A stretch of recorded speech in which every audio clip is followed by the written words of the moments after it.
안녕하세요. 오늘 저희가 함께 좀 깊이 탐구해 볼 주제는, 많은 분들이 인생 좌우명으로 삼기도 하는 문구죠. 영원히 살 것처럼 꿈꾸고, 오늘 죽을 것처럼 살아라. 네, 그 제임스 딘의 말로도 유명한 맞아요. 근데 사실 그 이전부터 여러 형태로 존재해 왔다고 하더라고요. 혹시 이 문장 잠깐 멈춰서 생각해 보신 적 있으세요? 이게 언뜻 들으면 완전히 반대되는 말 같죠? 네, 영원과 오늘이라니 이게 어떻게 같이 있을 수 있나 싶기도 하고요. 그래서 오늘 저희 목표는 바로 이 역설적인 문장이 우리 삶에 어떻게 좀 강력한 통찰을 줄 수 있는지 여러분께서 보내주신 다양한 자료들 있잖아요. 네, 철학 에세이부터 심리학 연구, 성공한 분들 인터뷰, 심지어 미래 예측 보고서까지 정말 다양하더라고요. 맞습니다. 이 자료들을 바탕으로 한번 깊이 파헤쳐 보는 겁니다. 영혼을 향한 꿈, 그리고 순간에 충실한 삶. 이 두 가지 태도의 진짜 의미가 뭐고, 또 어떻게 그 사이에서 그 절묘한 균형점을 찾아서 우리 삶을 좀 풍성하게 만들 수 있을지 그 실마리를 같이 찾아보려고 합니다. 좋습니다. 자, 그럼 여러분의 자료 속으로 한번 같이 들어가 볼까요? 네, 정말 흥미로운 여정이 될 것 같습니다. 이 문장이 사실 표면적으로는 모순처럼 보이지만 그 안에는 삶의 어떤 본질적인 긴장감이 담겨 있거든요. 긴장감이요? 네, 이 무한한 가능성을 향한 열망하고 또 유한한 시간 속에서의 어떤 절박함, 이 두 가지 사이의 긴장감이요. 여러분이 보내주신 자료들을 쭉 훑어보면 결국 핵심 질문은 이거더라고요. 어떻게 이 양극단의 에너지를 서로 부딪혀서 파괴하는 게 아니라 창조적인 시너지로 바꿀 수 있을까? 시너지. 단순히 시간 배분 문제가 아니군요. 그렇죠. 시간을 어떻게 쓸까를 넘어서 삶의 의미나 만족도를 어떻게 극대화할 수 있는지에 대한 아주 근본적인 탐구라고 할 수 있습니다. 자료들 속에 여러 해법들이 보이던데 하나씩 좀 꺼내보죠. 좋습니다. 그럼 먼저 영원히 살 것처럼 꿈꾸라 이 부분부터 시작해 볼까요? 여기서 영원이라는 단어가 주는 느낌이 상당히 무겁잖아요. 네, 그렇죠. 보내주신 자료 중에 특히 미래학이나 장기 전략 다룬 글들을 보니까 이 부분을 시간적 제약을 넘어서는 비전 설정 이렇게 해석하더라고요.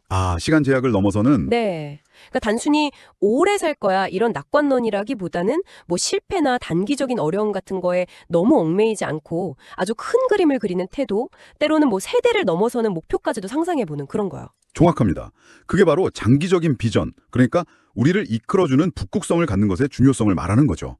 당장의 현실이나 자원이 부족하다거나 이런 한계에 갇히지 말고요. 10년, 50년, 아니 그 이상을 내다보면서 나아가는 힘. 음, 여러분이 공유해 주신 역사 자료들 봐도 그런 사례는 쉽게 찾을 수 있잖아요.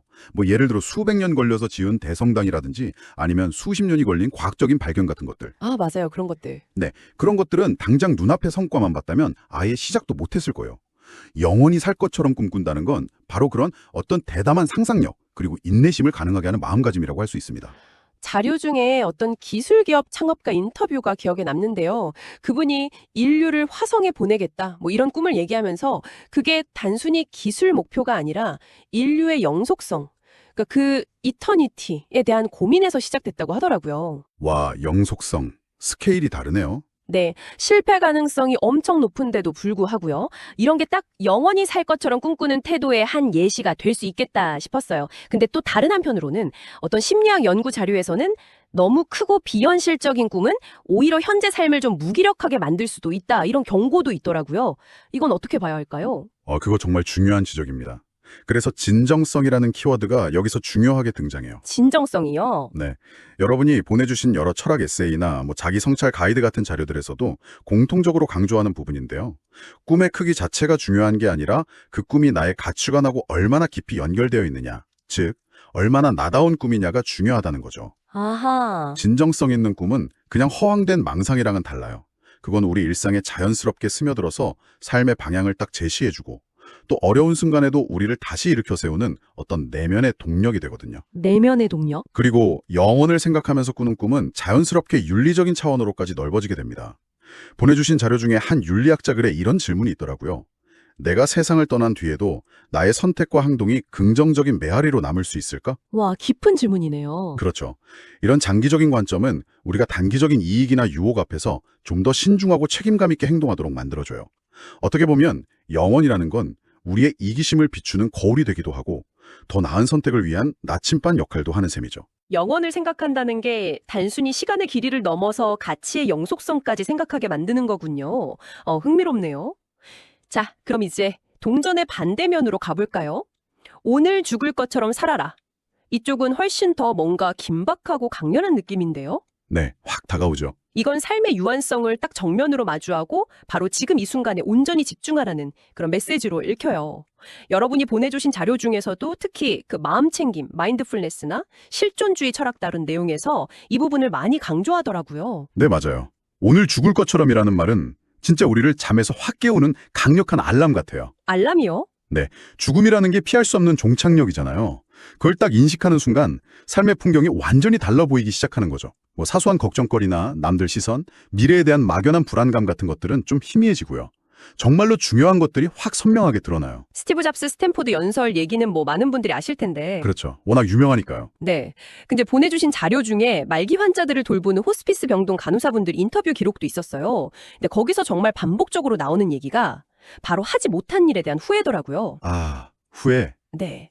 사랑한다고 말하지 못한 거, 용서하지 못한 거, 정말 하고 싶었는데 계속 미뤄왔던 일들. 그런 거에 대한 아쉬움이요. 오늘 죽을 것처럼 살라는 건 바로 이런 후회를 최소화하기 위해서 지금 이 순간에 진심을 다하라는 그런 촉구인 거죠. 지금 이 순간에. 매 순간을 마지막처럼 소중히 여기면 좀 역설적이게도 미래에 대한 불안감이 줄어들고 현재 만족도가 높아진다는 심리학 연구 결과도 공유해 주셨어요. 실패를 두려워하기보다는 지금 시도 안 하면 영영 기회가 없을지도 몰라 이런 생각 때문에 오히려 행동하게 된다는 거죠. 맞아요. 용기를 주죠. 그런데요, 전문가님, 이 오늘 죽을 것처럼이라는 태도가 자칫 잘못하면 너무 충동적이거나 미래를 전혀 고려하지 않는 좀 무책임한 쾌락주의로 빠질 위험은 없을까요? 몇몇 비판적인 자료에서는 그런 우려도 제기하더라고요. 네. 충분히 나올 수 있는 우려입니다. 그래서 이 구절의 진짜 의미는 방탕하게 살아라 이게 아니라 진실하게 살아라 여기에 더 가깝다고 봐야 해요. 진실하게요? 네. 여러분이 보내주신 자료 중에 고대 철학자들의 지혜를 다룬 글들을 보면 이 점이 좀 명확해지는데요. 오늘이 마지막일지도 모른다는 생각은 우리에게서 두 가지 불순물을 걷어내줍니다. 첫째는 허영심, 베니티고요. 둘째는 미루는 습관, procrastination입니다. 허영심과 미루는 습관. 네. 남들 시선 의식해서 꾸며낸 모습 대신에 그냥 나의 본 모습에 충실하게 되고요. 완벽하게 준비될 때까지 기다리는 게 아니라 지금 할 수 있는 최선을 그냥 다하게 되는 거죠. 불필요한 형식이나 체면 칠해보다는 관계의 본질, 소통의 진정성에 더 집중하게 되고요. 이건 충동적인 행동이랑은 좀 다르나요? 오히려 삶의 가장 중요한 가치들 있잖아요. 사랑, 연결, 의미, 배움 이런 것들에 에너지를 집중시키는 어떻게 보면 고도의 선택과 집중 전략이라고 할 수 있습니다. 선택과 집중. 그렇죠. 소유보다는 경험이 더 중요해지고 피상적인 관계보다는 깊이 있는 연결이 더 중요해지는 거죠. 그러니까 오늘 죽을 것처럼이라는 게 순간의 쾌락을 좇으라는 게 아니라 매 순간을 가장 가치 있는 것들로 채우라는 의미군요.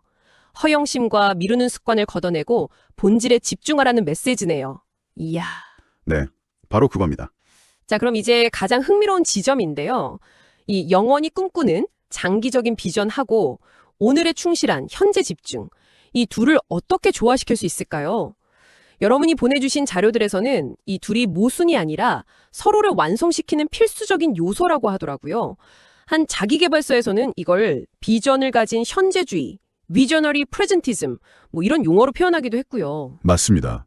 균형 혹은 시너지, 이게 핵심이에요.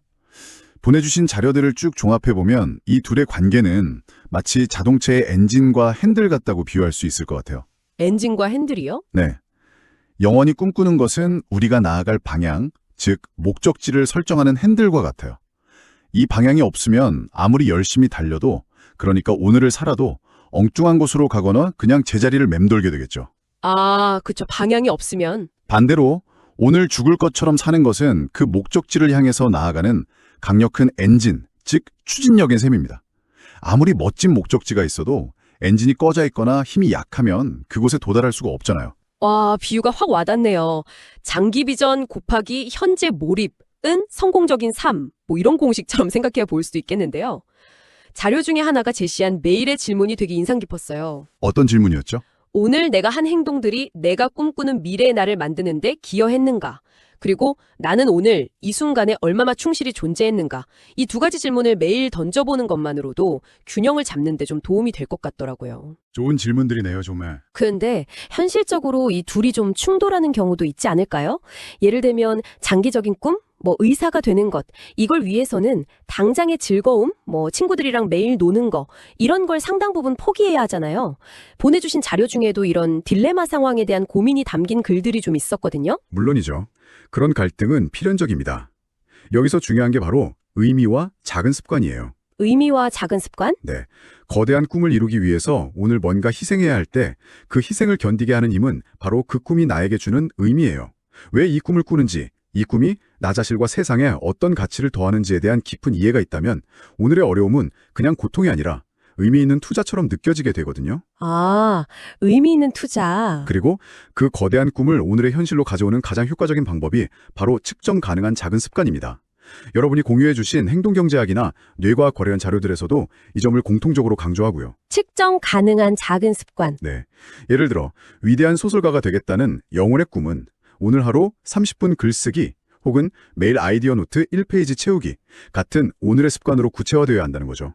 이런 작고 꾸준한 실천들이 모여서 꿈을 향한 다리를 놓고 그 과정에서 나는 할 수 있구나 하는 자기 효능감, 즉 건강한 자존감을 만들어내는 겁니다. 아, 자존감. 여기서 핵심은요, 자존감이라는 게 무슨 엄청난 성공을 해야만 얻는 보상이 아니라는 거예요. 매일의 작은 약속을 지켜나가는 그 성실함 속에서 이미 주용이 자라나고 있다는 사실이죠. 의미를 찾고 그것을 작은 습관으로 연결하는 것. 와, 정말 실용적인 조언인데요. 자, 그럼 이제 이 균형 잡기 연습을 듣고 계신 당신의 삶에 어떻게 한번 적용해 볼 수 있을지 구체적인 방법들을 좀 더 이야기해 볼까요? 보내주신 자료들 속에서 찾은 실천 팁들을 나눠보면 좋겠네요. 네, 몇 가지 구체적인 제안들이 있었습니다. 첫째는 장기적인 목표, 그러니까 영혼을 세우되 그것을 아주 작은 오늘의 행동, 오늘로 쪼개는 겁니다. 쪼개는 거요? 네. 예를 들어 10년 뒤에 외국어를 유창하게 하겠다는 목표가 있다면 오늘 단어 5개 외우기, 나 관심 있는 외국 유튜브 채널 5분 보기처럼 당장 시작할 수 있는 작은 스텝을 만드는 거죠. 아, 아주 작게. 둘째는 감사일기 쓰는 습관이에요. 여러 심리학 연구 자료에서 감사일기가 현재 순간의 소중함을 깨닫게 해주고 삶의 만족도를 높이는 아주 효과적인 방법이라고 나와 있더라고요. 하루에 그냥 감사한 일 3가지 정도만 적어보는 거죠. 감사일기. 저도 한번 해봐야겠네요. 셋째는 계산된 위험을 감수하면서 새로운 경험에 도전해보는 거예요. 보내주신 한 기업가의 자서전에는 안전지대를 벗어나는 작은 도전들이 결국 큰 성장의 발판이 되었다. 뭐 이런 고백이 담겨 있었어요. 계산된 위험이라. 네. 뭐 새로운 취미를 시작한다거나 낯선 곳으로 여행을 간다거나 평소라면 망설였을 발표에 자원해본다거나 그런 것들이 될 수 있겠죠. 실패에 대한 관점을 바꾸는 것도 중요한 적용 포인트가 될 것 같아요. 자료에서 봤던 표현인데 영원의 시간표에서 보면 오늘의 실패는 완전한 끝이 아니라 그냥 잠시 방향을 수정하라는 피드백 신호에 불과하다는 거죠. 맞아요. 피드백 신호. 오늘 죽을 것처럼 일단 시도해보고 거기서 얻은 피드백을 통해서 영원을 향한 경로를 다시 수정해 나가는 것. 이렇게 보면 실패는 더 이상 두려움의 대상이 아니라 성장을 위한 필수 데이터가 되는 셈이네요. 그렇죠. 데이터죠. 실제로 혁신적인 성과를 낸 사람들 이야기를 다룬 자료들 보면요. 공통점이 있어요. 그들은 실패를 굉장히 빠르게 그리고 자주 경험하면서 학습 주기를 아주 짧게 가져갔다는 겁니다. 아, 빨리 실패하고 빨리 배우는 거군요. 네. 관계나 일에도 이 원칙은 똑같이 적용될 수 있습니다. 관계에서는 상대방을 영원히 함께할 동반자로서 존중하고 그 사람의 성장을 지지하는 그런 장기적인 관점, 즉 꿈과 동시에 오늘 바로 지금 이 순간에 감사와 애정을 구체적인 말과 행동으로 표현하는 오늘의 현재성이 조화를 이루어야 해요. 관계에서도요? 네, 보내주신 관계 심리학 자료 중에 하나는 사랑은 장기 계약이지만 매일 갱신되어야 하는 하루짜리 계약이기도 하다. 이런 흥미로운 비유를 들더라고요. 매일 갱신되는 하루짜리 계약이라. 와. 네, 일에도 마찬가지입니다. 단순히 생계를 위한 수단, 이걸 넘어서 이 일을 통해 내가 어떤 의미를 실현하고 세상에 기여하고 싶은가, 즉 꿈을 고민하는 동시에 오늘 주어진 업무에 최선을 다하고 동료들과 진심으로 협력하는 오늘이 중요합니다. 많은 자료들이 강조하듯이 이 의미라는 요소가 우리가 지치고 힘들 때 다시 나아가게 하는 가장 강력하고 지속 가능한 연료가 되어주거든요. 연료. 의미가 연료가 되는군요. 오늘 저희가 함께 깊이 파고든 영원히 살 것처럼 꿈꾸고 오늘 죽을 것처럼 살아라. 여러분이 보내주신 다양한 자료들을 통해 살펴보니까요. 이게 단순히 시간을 어떻게 관리할 거냐 이 문제를 넘어서는 것 같아요. 그렇죠. 훨씬 깊은 얘기죠. 네. 어떻게 하면 우리의 이 유한한 삶을 하나의 의미 있는 예술 작품처럼 창조해 나갈 수 있을까? 여기에 대한 깊은 지혜를 담고 있다는 생각이 듭니다. 영원을 향한 꿈은 우리 삶의 방향키이자 희망의 돛이 되어주고 오늘이라는 어떤 절박함은 그 항해를 위한 강력한 엔진과 열정이 되어주는 거군요. 그렇습니다. 이 두 가지 어떻게 보면 서로 반대되는 것처럼 보이는 가치를 삶 속에서 잘 끌어안고 균형을 잡아나간다는 게 분명 끊임없는 노력과 용기가 필요한 일이죠. 쉽지 않죠, 정말. 네. 하지만 여러분이 보내주신 미래 예측 보고서나 사회 분석 자료들에서도 지적하듯이 팬데믹이나 기후변화, 기술의 급격한 발전 때문에 불확실성이 그 어느 때보다 커진 현대사회일수록 이 역설적인 지침은 오히려 더 중요해지고 있는 것 같아요. 오히려 더요. 네. 예측 불가능한 미래 앞에서 그냥 좌절하기보다는 장기적인 비전을 가지고 더 나은 가능성을 설계하려는 노력, 즉 영원을 생각하는 것과 동시에 바로 지금 여기의 삶, 내 곁의 사람들, 내가 하는 일의 가치를 온전히 느끼고 충실하려는 태도, 즉 오늘을 사는 것이 우리를 더 단단하고 의미 있게 만들어줄 거라는 거죠. 자, 오늘 이 이야기들이 당신에게는 어떤 생각의 파동을 일으켰나요? 마지막으로 이 질문을 던져드리고 싶습니다. 여러분께서 보내주신 성찰적인 글귀 중 하나에서 영감을 받은 질문인데요. 네. 오늘 하루 당신은 당신의 영혼을 가꾸기 위해 어떤 아주 작은 씨앗 하나를 심으셨나요? 그리고 동시에 지금 스쳐 지나가는 이 순간의 공기, 색깔, 감정을 얼마나 온전히 느끼고 소중히 여기며 살아가고 계신가요? 완벽한 답은 아마 없을 겁니다. 하지만 이 질문들에 대한 답을 찾아가는 그 여정 자체가 당신의 삶을 더욱 깊고 풍요롭게 만들어줄 것이라고 믿습니다. 언젠가 우리의 시간이 멈추었을 때 단순히 많은 것을 이루었다는 그런 화려한 기록을 넘어서요. 그 과정 하나하나가 참 진실하고 아름다웠다는 삶의 기품을 남길 수 있기를 바랍니다. 기품이라, 네. 오늘 이 깊은 사유의 탐험에 여러분의 귀한 자료들과 함께 해주셔서 진심